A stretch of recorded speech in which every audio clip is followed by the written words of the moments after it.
El título del mensaje es Aprendiendo a ser discípulos de Cristo.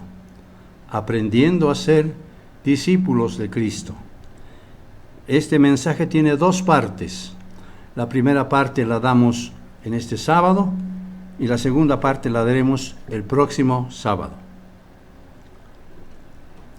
¿Qué tal entonces si esta tarde empezamos viendo cómo Jesús lidia con sus discípulos y también cómo lidia con nosotros? ¿Cómo nos entrena? ¿Cómo nos prueba? ¿Qué hay en la mente del pastor de pastores cuando está lidiando con sus hijos para llevarlos al reino? Cuando éramos niños, nos costaba entender la mente de nuestros padres porque no entendíamos por qué hacían lo que hacían. Esto mismo pasa con nuestra relación personal con Jesucristo. Nos falta esa dimensión, un entendimiento claro y cabal de cómo nos guía, cómo nos entrena y cómo nos conduce para llevarnos al reino. En el Nuevo Testamento hay un ejemplo que nos muestra cómo Jesucristo lidió con uno de sus discípulos.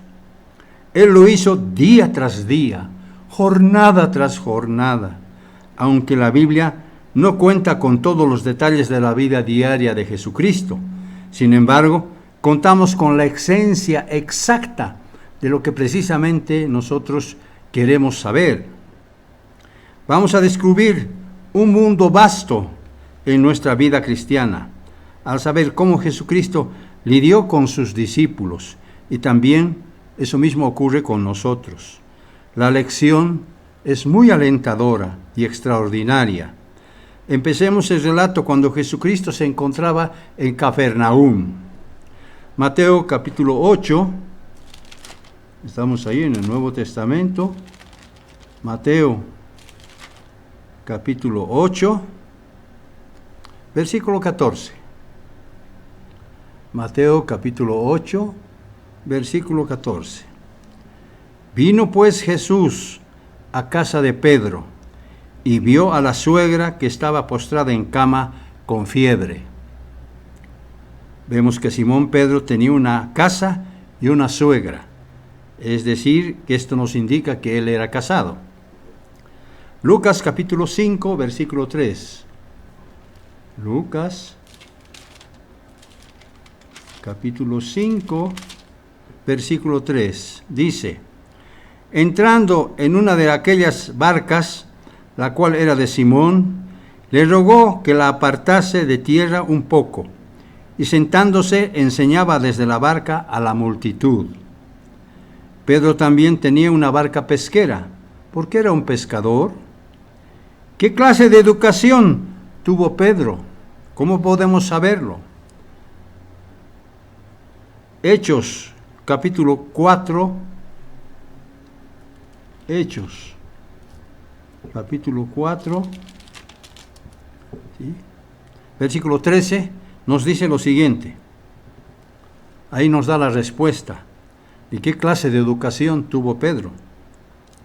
Hechos 4, versículo 13, dice: entonces viendo el denuedo de Pedro y de Juan, y sabiendo que eran hombres sin letras y del vulgo, se maravillaban y les reconocían que habían estado con Jesús. Ellos pensaban y decían: ¿cómo estos hombres, sin haber tenido educación, hablan lo que dicen? Pedro también había sido persona del vulgo, no tenía educación él. Pedro no fue educado en una escuela rabínica que existía entonces en tiempos de Jesús, porque quienes ingresaban a la escuela rabínica a los 25 años se graduaban a los 30. Precisamente Jesucristo empezó su ministerio terrenal a esa edad, a los 30 años, aunque él no necesitaba cumplir estos requisitos, pero de todas maneras lo hizo porque él quería dar enseñanza, quería dar precedentes a todos para que cumplieran con este requisito. Los que estudiaban en la escuela rabínica conocían muy bien las Escrituras. En cambio, nosotros no necesitamos ninguna escuela porque conocemos la palabra de Dios a través de las enseñanzas de la iglesia, de las enseñanzas que recibimos por sermones, por videos, por estudios bíblicos y por la literatura que disponemos de la iglesia, aprendiendo lo que es la voluntad de Dios y qué es lo que Él quiere de sus llamados. Él nos va preparando para el reino venidero a través de pruebas, de dificultades y sufrimientos, los cuales forjan nuestro carácter y nos hacen aptos para llegar a ser lo que Él quiere que seamos. Marcos capítulo 1 y versículo 21. Volvamos un poquito atrás. Marcos capítulo 1, versículo 21. Ahí está. Y entraron en Capernaum, y los días de reposo, entrando en la sinagoga, enseñaba. En esa misma aldea, al noroeste del mar de Galilea, vivía Pedro, cerca de una sinagoga. Y al empezar su ministerio, Capernaum era el centro de la jefatura de Jesucristo. Y no muy lejos de allí había dado su sermón del monte, tan famoso y tan conocido que se encuentra en Mateo 5. Capernaum quiere decir aldea de Nahum. Su nombre significa consuelo o consolador. Es un profeta menor del Antiguo Testamento. Ahí empieza la historia del discípulo de Cristo, Simón Pedro.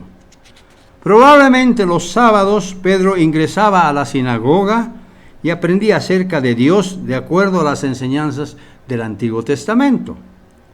Capernaum se encontraba en tierra de Zabulón y Neftalí, territorios que habían sido entregados por heredad a ambas tribus, como relata Josué en el capítulo 19, después de las campañas de conquista que duraron 6 años. Mateo capítulo 4, vayamos otra vez a Mateo. Mateo capítulo 4, versículo 15, dice: tierra de Zabulón y tierra de Neftalí, camino del mar, al otro lado del Jordán, Galilea de los gentiles. Esa zona vemos que estaba habitada por gentiles. Los judíos en la época de Jesús los miraban un poco raro a los que vivían en la Galilea de los gentiles, precisamente por su forma de hablar, que era un poco diferente. No los creían buenos judíos porque estaban mezclados con gentiles. La prueba de ello nos da en el día de Pentecostés, cuando los pueblos vecinos se encontraban viendo lo que los apóstoles, principalmente Pedro, iba a dirigirse a ellos después de haber recibido el Espíritu de Dios. Ellos dijeron que se quedaron atónitos y maravillados, diciendo: mirad, ¿no son galileos esos que hablan? ¿Cómo pues les oímos hablar cada uno en nuestra propia lengua, en la que hemos nacido? ¿Qué quiere decir esto? Estaban atónitos y estaban sorprendidos en aquel día de Pentecostés. Para cualquier persona del siglo XXI sería difícil entender el porqué de las palabras de estos hombres. No lo podríamos captar. Lo mismo ocurrió con Jesús, después que Él nació en Belén de Judá y se crió en la Galilea al norte desde su niñez. Por eso también dijeron de Él lo siguiente, en Juan capítulo 1,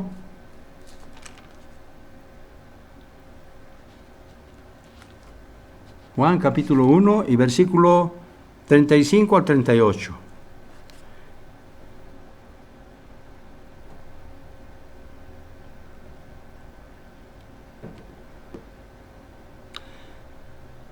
Dice: el siguiente día, otra vez estaba Juan y 2 de sus discípulos, y mirando a Jesús que andaba por allí, dijo: he aquí el Cordero de Dios. y oyeron hablar a los dos discípulos y siguieron a Jesús. Y volviéndose Jesús y viendo que lo seguían, les dijo: ¿qué buscáis? Ellos dijeron: Rabí, que traducido es maestro, ¿dónde moras? Más adelante en el capítulo 7 de Juan, en el versículo 51 y 58, Juan 7, 51, 58, 51 y 52, dice: ¿juzga acaso nuestra ley a un hombre que primero no lo oye y sabe lo que ha hecho? Respondieron y le dijeron: ¿eres tú también Galileo? Escudriña y ve que de Galilea nunca se ha levantado un profeta.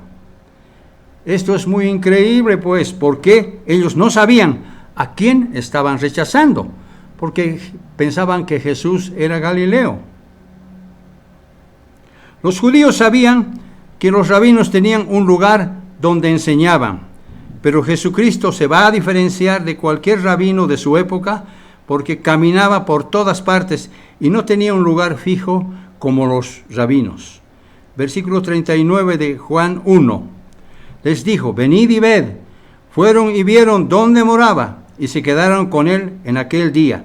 Era como la hora 10:00, es decir, las 4 de la tarde, y prefirieron quedarse porque ya iba a anochecer muy pronto. Versículo 40. Andrés, hermano de Simón Pedro, era uno de los dos que habían oído a Juan y habían seguido a Jesús.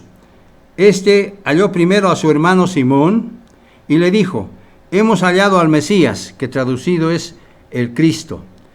Y le dijo a Jesús, y le trajo a Jesús. Y mirándole Jesús dijo: tú eres Simón, hijo de Jonás, tú serás llamado Cefas, que quiere decir Pedro.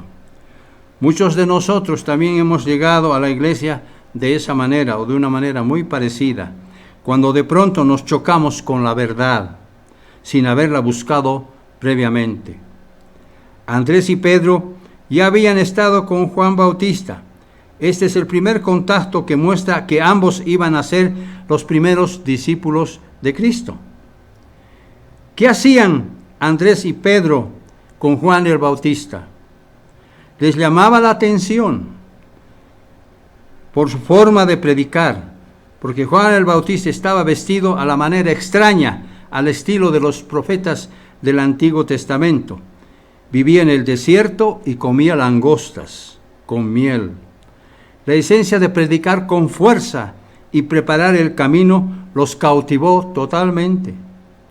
Y junto a Jesús empezaron a dar sus primeros pasos y a reconocer cosas que contradicen con los que ellos habrían aprendido antes.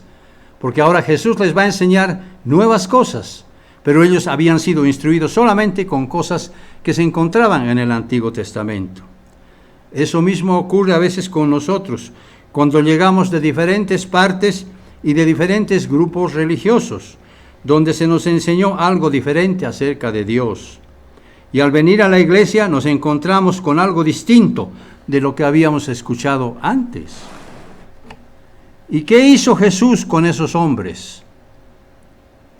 Se los llevó a unas bodas, a un evento de fiesta que era significativo en el Medio Oriente. El escritor Fred Wright, en su libro Usos y Costumbres de las Tierras Bíblicas, escribe lo siguiente: las festividades matrimoniales con parientes y amigos duraban una semana, pero el número completo de los días del matrimonio eran 30. Eso demuestra que las fiestas de bodas eran celebradas de una manera muy especial en tiempos bíblicos. Jesús toma a estos hombres acostumbrados a la austeridad, al desierto y a la rutina pesquera y se los lleva a un matrimonio donde sucede algo extraño.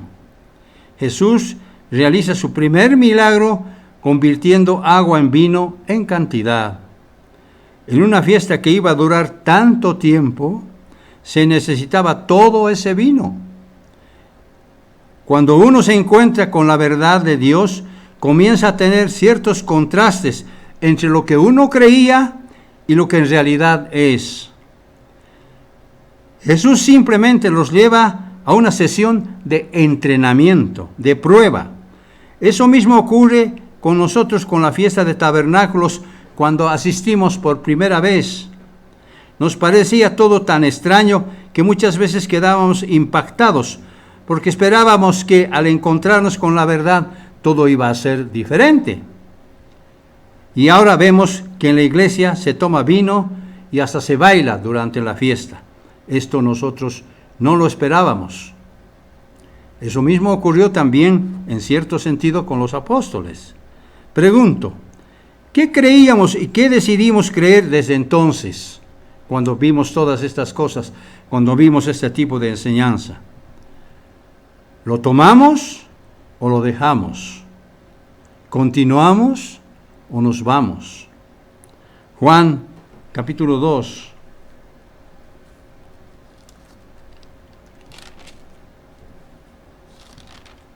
Juan capítulo 2, versículos 13 al 17. Juan capítulo 2, 13 al 17. Dice, estaba cerca la Pascua de los judíos, y subió Jesús a Jerusalén.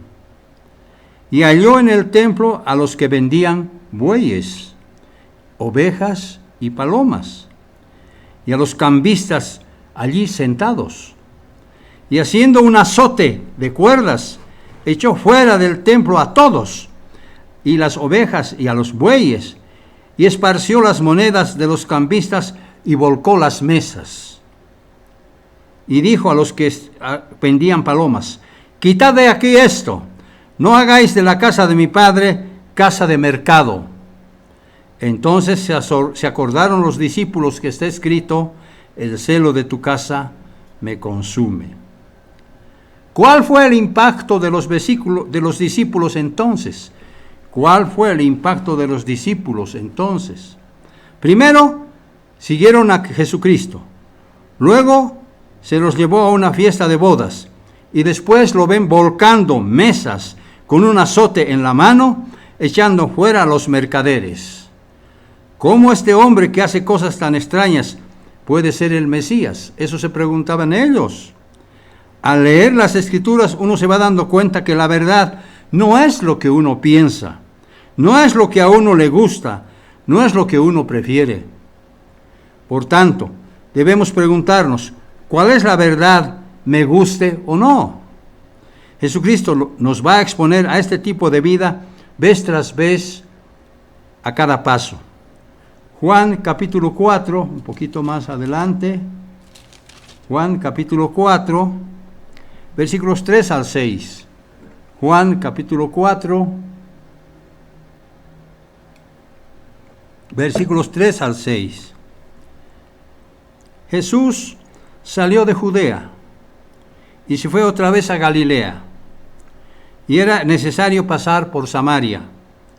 Vino pues a una ciudad de Samaria llamada Sicar, junto a la heredad que Jacob le dio a su hijo José.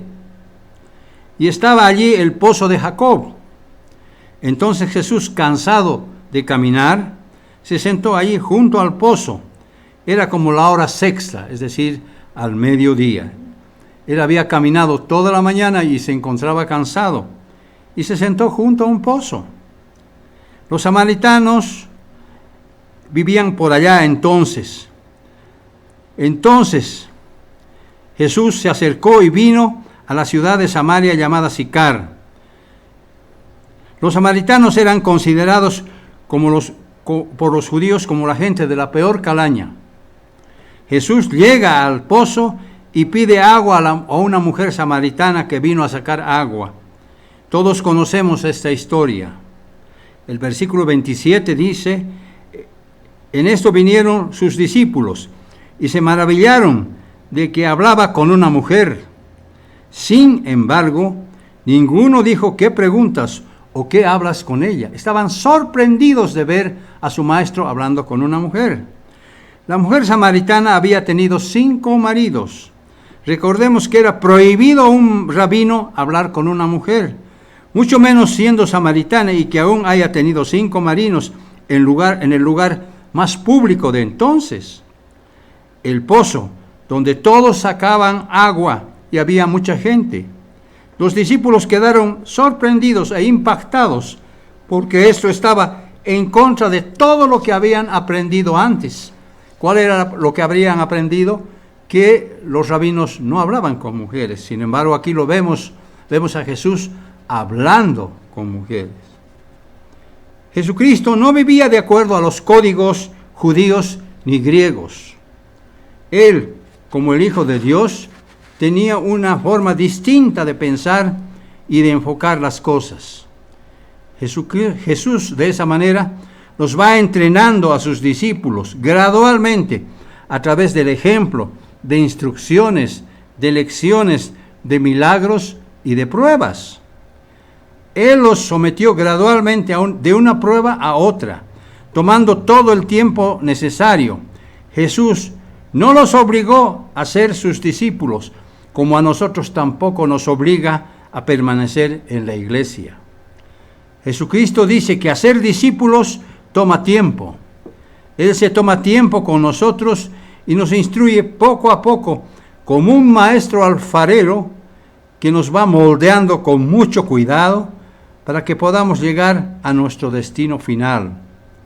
Dios pacientemente nos anima y se va ganando los corazones para siempre. Juan capítulo 4,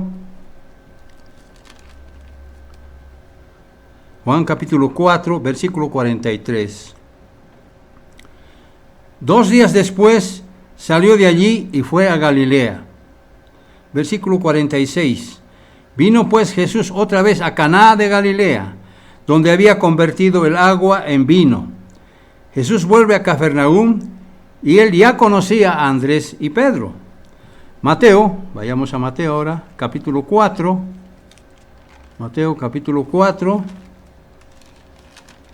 versículos 18 y 19. Mateo capítulo 4, versículos 18 al 19.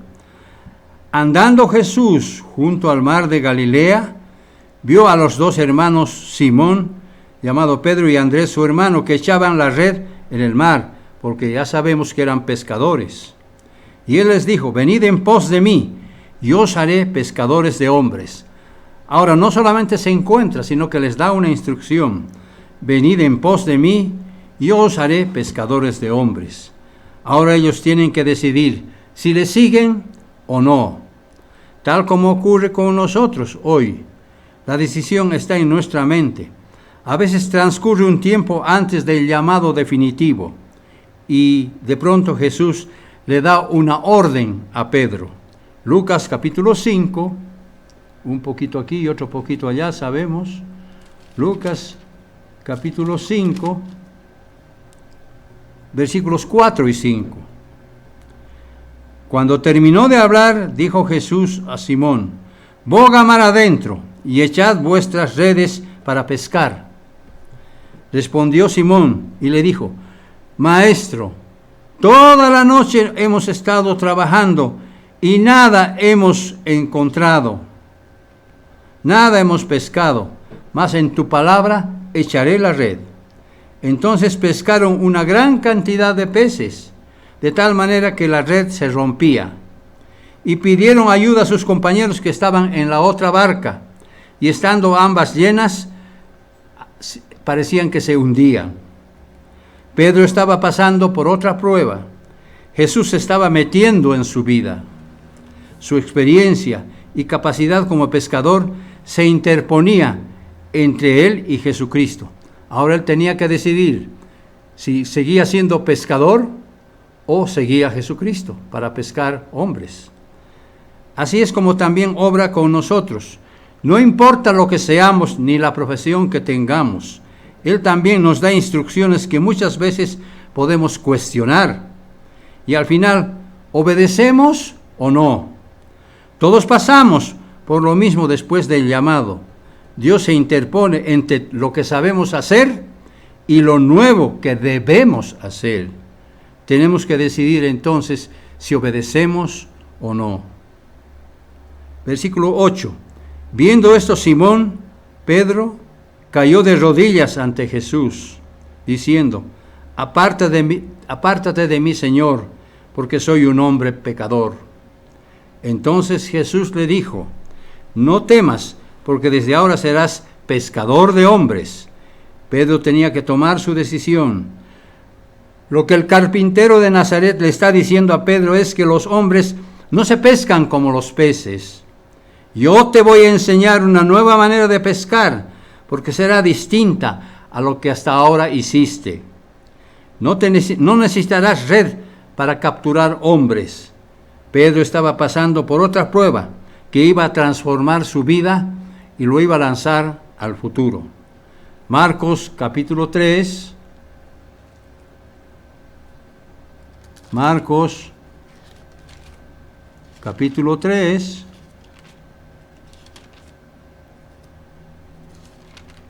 Sí. Versículo 6. Y salidos los fariseos tomaron consejo con los herodianos contra él para destruirle. Y salidos los fariseos tomaron consejo con los herodianos contra él para destruirle. Los fariseos y los herodianos eran como el agua y el aceite, es decir, polos opuestos. Sin embargo, se juntaron para conspirar contra Jesucristo. Los fariseos se consideraban siempre que eran santos y justos, mientras que los herodianos descendían de los idumeos de Herodes el Grande, quien asumió el trono de los judíos con apoyo romano. Ellos eran una secta política que solo buscaba los intereses de poder.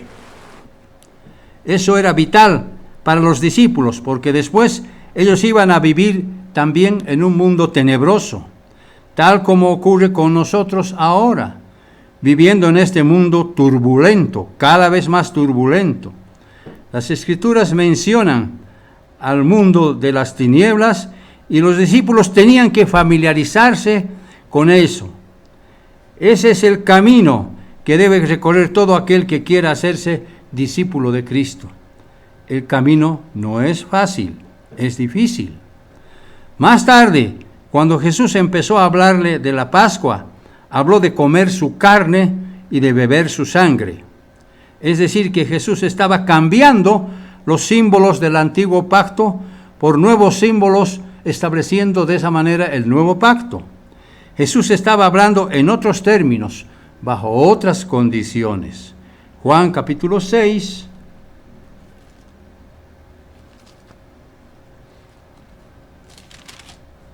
Juan capítulo 6 y versículo 60. Al oírlas, muchos de sus discípulos dijeron: dura es esta palabra, ¿quién la puede entender? Versículo 66. Desde entonces, muchos de sus discípulos volvieron atrás y ya no lo seguían, ya no andaban con él. Entonces Jesús dijo a sus discípulos: ¿queréis acaso iros también vosotros? Ellos tal vez pensaron que era muy duro cambiar las enseñanzas de Moisés de un solo tranco. ¿Cómo cambiar todo esto de una sola vez? Aquí los tenemos enfrentados a una prueba más para saber si iban a salir bien y limpios o no. Otra vez los discípulos están pasando por una prueba de decisión. Se preguntaron si seguimos o no. Se trata de un momento crucial y difícil. Y entonces Pedro respondió. Versículo 68. Señor, ¿a quién iremos? Tú tienes palabras de vida eterna. Y nosotros hemos creído y conocido que tú eres el Cristo, el Hijo del Dios viviente. Y de ese modo los discípulos van poco a poco sobreviviendo a las pruebas, una tras otra. Esto es un buen índice cuando uno va sobreviviendo prueba tras prueba. Veamos otra prueba más para Pedro. En medio de una noche tormentosa, cuando estaban navegando por el mar de Galilea, él vio a Jesús caminando sobre las aguas, yendo hacia la barca donde ellos estaban, donde estaban los discípulos. Ellos estaban muy asustados porque creían que se trataba de un fantasma. Pero Jesús les dijo: no temáis. Mateo 14, versículo 28. Vayamos a Mateo 14, versículo 28 para continuar con la historia. Mateo 14, versículo 28.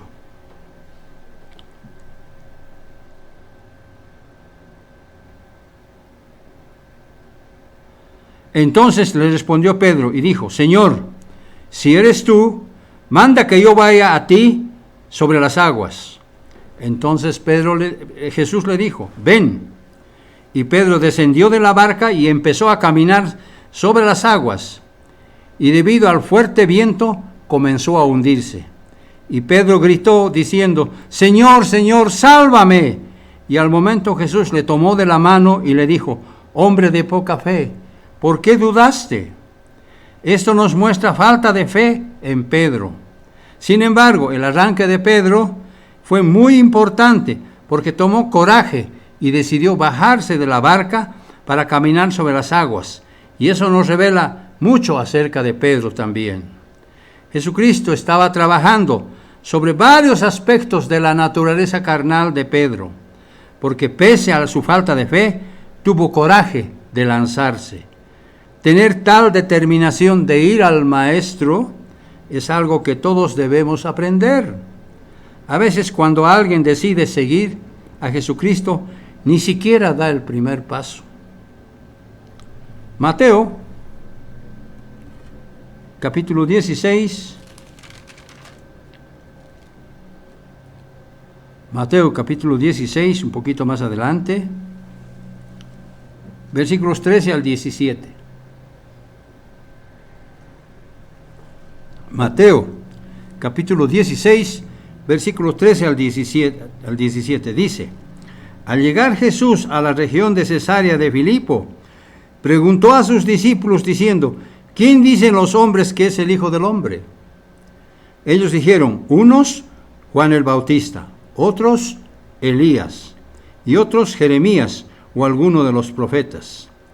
Él les preguntó: ¿y vosotros, quién decís que soy yo? Respondió Simón Pedro y dijo: tú eres el Cristo, el Hijo de Dios viviente. Entonces les respondió Jesús: bienaventurado eres, Simón, hijo de Jonás, porque no te lo reveló carne ni sangre, sino mi Padre que está en los cielos. Y yo también te digo que tú eres Pedro, y sobre esta roca edificaré mi iglesia, y las puertas del Hades no prevalecerán contra ella. Aquí es la primera vez que Jesús nombra a la iglesia.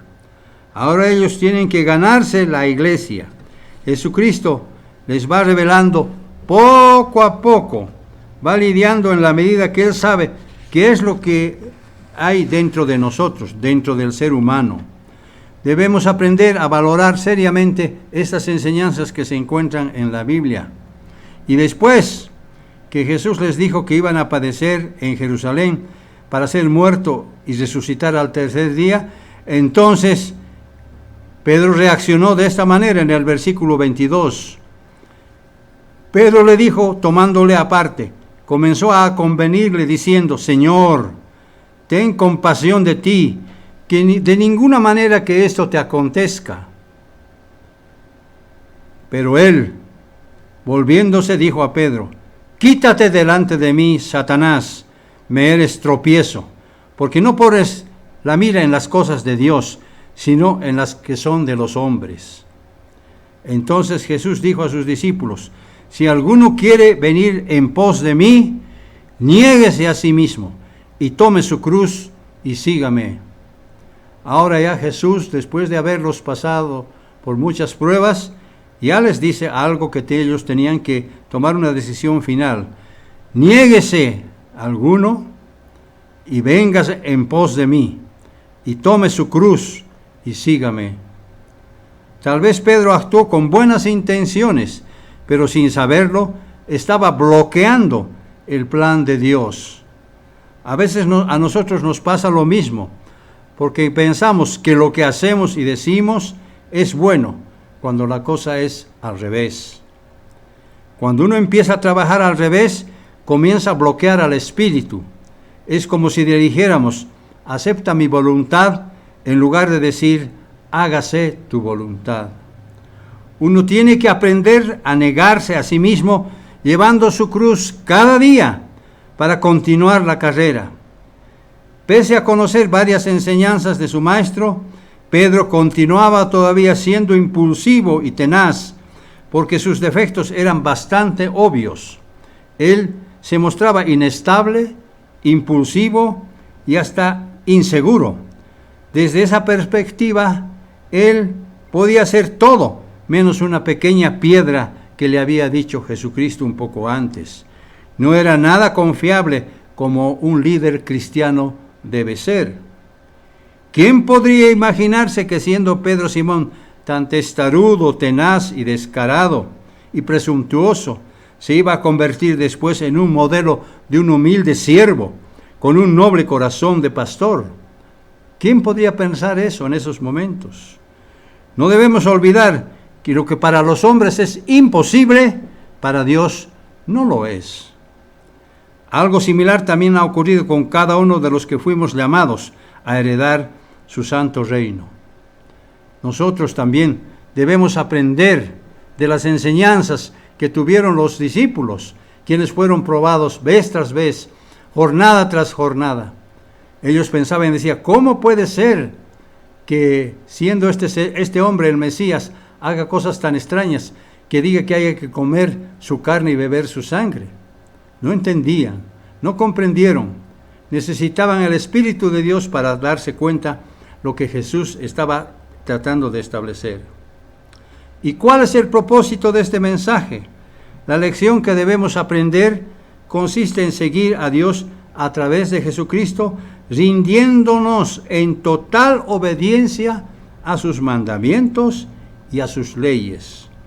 Tenemos que aprender a hacer su divina voluntad siempre, dejando de lado nuestras propias intenciones, pensando que con nuestras actitudes equivocadas podríamos agradar a Dios, pero sabemos ahora que no es así. Nosotros debemos obediencia, no hacer lo que a nosotros nos parece antes de obedecer a Dios. Debemos permitir que el Espíritu de Dios opere desde lo profundo de nuestra mente y de nuestro corazón, y que nos guíe a través de Jesucristo, como nuestro sumo sacerdote del orden de Melquisedec. Esa es la enseñanza que tenemos en esta primera parte de este mensaje. Vemos entonces que Jesucristo probó muchas veces a sus discípulos, a quienes Él llamó y predestinó para ser columnas de su santo templo. Eso es lo que Él quería hacer de sus discípulos. Se trata de una enseñanza espiritual que todos debemos asimilar, porque si las excluimos, nuestro destino final podría estar en riesgo. Nosotros también, como ocurrió con los discípulos, fuimos llamados para ser columnas espirituales en su santo templo. Esa es nuestra función, exactamente tal como lo fue la de los discípulos. Con esto concluimos la primera parte. Vamos a continuar la segunda parte la próxima semana.